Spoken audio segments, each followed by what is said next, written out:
दोस्तों, हमारी पृथ्वी पर 7 महाद्वीप है। इस बात को तो आप जानते होंगे कि हमारी पृथ्वी के 75% भाग पर पानी मौजूद है।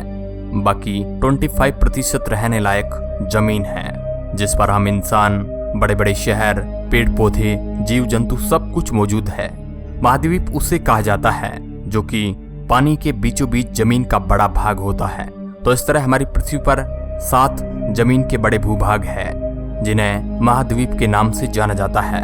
पृथ्वी के सबसे बड़े महाद्वीप को एशिया महाद्वीप के नाम से जाना जाता है।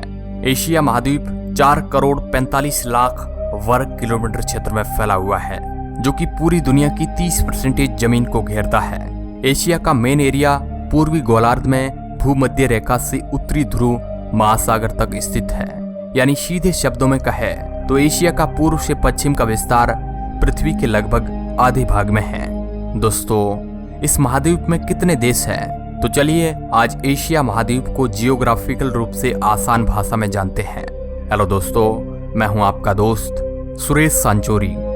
दोस्तों, एशिया महाद्वीप में पृथ्वी के कुल सतह क्षेत्र का 8.8% हिस्सा है और इसका समुद्र से जुड़ा भाग 62,800 किलोमीटर का है। ये कॉन्टिनेंट पूर्व में प्रशांत महासागर, दक्षिण में हिंद महासागर और उत्तर में आर्कटिक महासागर द्वारा घिरा हुआ है।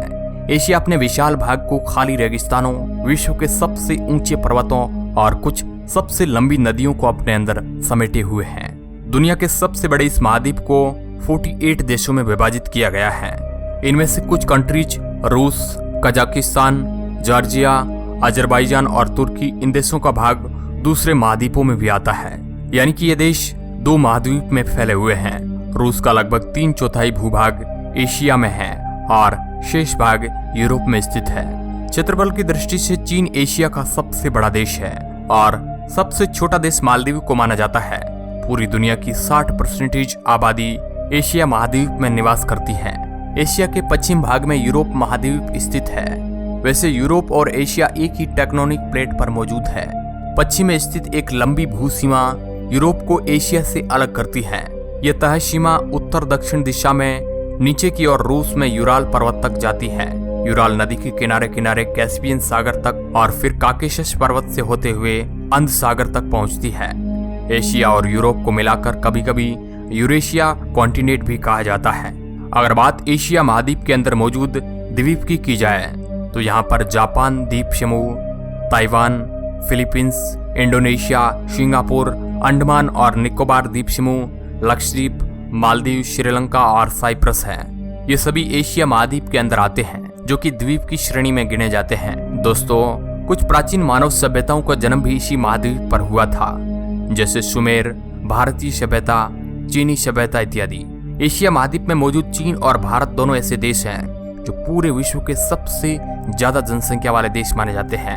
एशिया का उत्तरी तट बर्फ से जमा रहता है, वहीं पूर्वी तट के साथ बहुत से द्वीप हैं। इन द्वीपों की झालर और महाद्वीप के बीच कहीं कम गहरे उपसागर मौजूद है। इसके साथ ही इसके दक्षिणी तट में हिंद, चीनी, मलाया, भारत और अरब के प्रायद्वीप मौजूद है। चलिए अब एशिया के प्राकृतिक खंडों और जलवायु की बात करते हैं। टुंड्रा का मैदान एशिया के उत्तरी तट के साथ साथ अत्यंत शीतल ध्रुवीय प्रदेश है।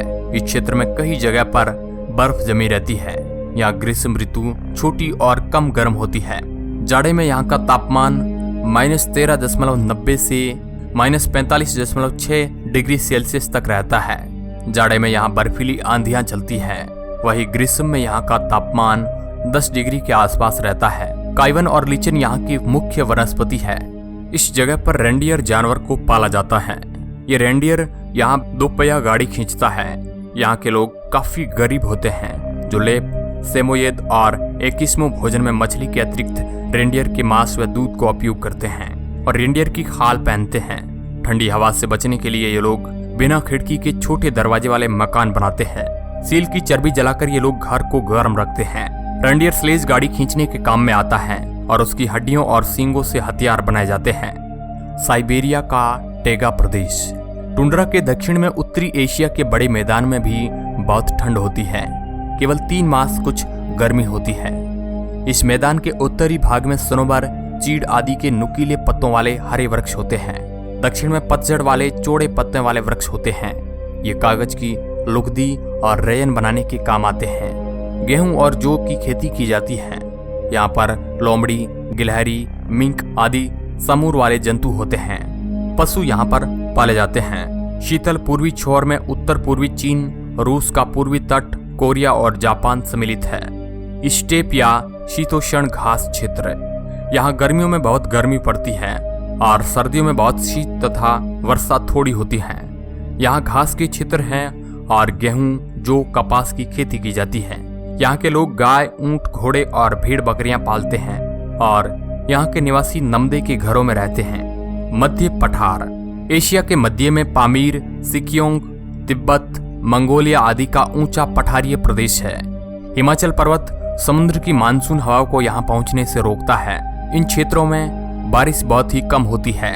शीत ऋतु अत्यंत सर्द होती है, परंतु गर्मियों में यहाँ पर गर्मी बहुत ज्यादा पड़ती है। केवल घास उपजती है। टट्टू, भेड़, बकरी और सूरा गाय मुख्य पशु है।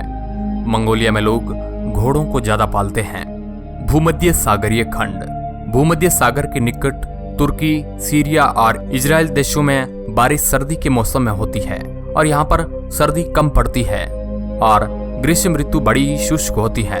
यहाँ अंगूर, जैतून, नींबू, नारंगी, गेहूं और कुछ मक्का व कपास होती है।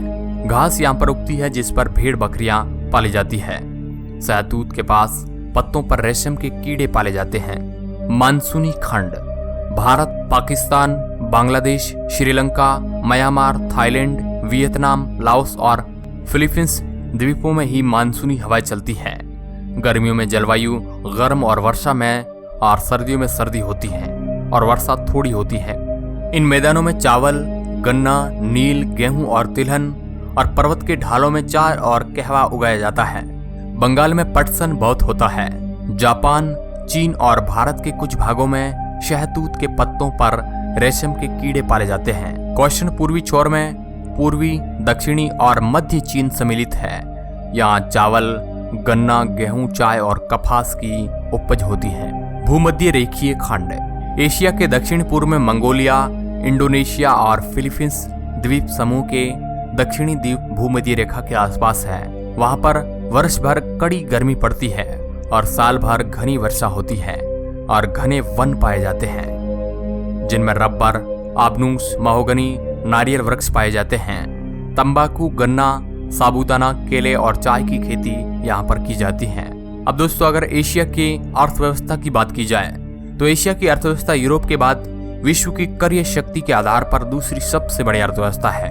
एशिया वर्तमान में विश्व का सबसे तेजी से उन्नति करता हुआ क्षेत्र है और चीन इस समय एशिया की सबसे बड़ी और विश्व की दूसरी सबसे बड़ी अर्थव्यवस्था है, जो कई पूर्वानुमानों के अनुसार अगले कुछ वर्षों में विश्व की सबसे बड़ी अर्थव्यवस्था होगी। एशिया की 5 सबसे बड़ी अर्थव्यवस्थाएं हैं: चीन, जापान, दक्षिण कोरिया, भारत और सिंगापुर और इंडोनेशिया। अब दोस्तों, इसके ऊपर आपकी क्या राय है? अपनी प्रतिक्रिया हमें कमेंट बॉक्स में जरूर बताएं। ऐसे ही इंटरेस्टिंग वीडियो देखने के लिए आप हमारे चैनल को सब्सक्राइब कर सकते हैं। वीडियो के अंत तक बने रहने के लिए आपका बहुत बहुत धन्यवाद।